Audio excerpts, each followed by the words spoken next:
কি হয়েছে? কি হয়েছে? না কিছু না। মনে হচ্ছে তোমার মন খারাপ। আচ্ছা আমি তোমাকে একটা কোশ্চেন আস্ক করি, হ্যাঁ? তুমি সত্যি সত্যি অ্যান্সার দিবা। Who is Tarek the handsome? তুমি ওর সম্পর্কে কেন জিজ্ঞাসা করতেছো? তোমার প্রত্যেকটা প্রোফাইল পিকচারে দেখি লাইক দেয়, আবার তোমার প্রত্যেকটা স্ট্যাটাস আপডেটেও দেখি তার লাইক দেয়া। আমরা অন্য কোনো ব্যাপারে কথা বলি। না, সে কি তোমার এক্স বয়ফ্রেন্ড টয়ফ্রেন্ড নাকি?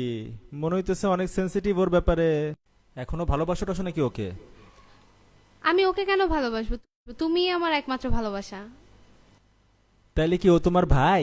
না না, এরকম না। Then who the hell is হি?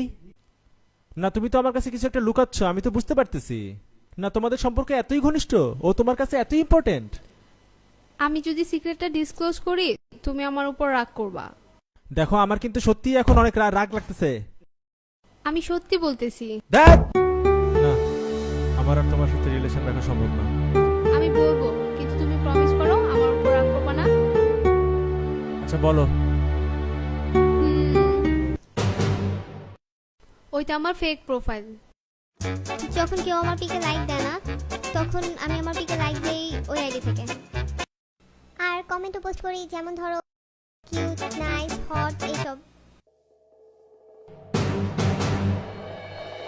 আমায় ভাসাইলি রে, আমায় ডুবাইলি রে, অকুল দরিয়ার বুঝি কুল নাই রে।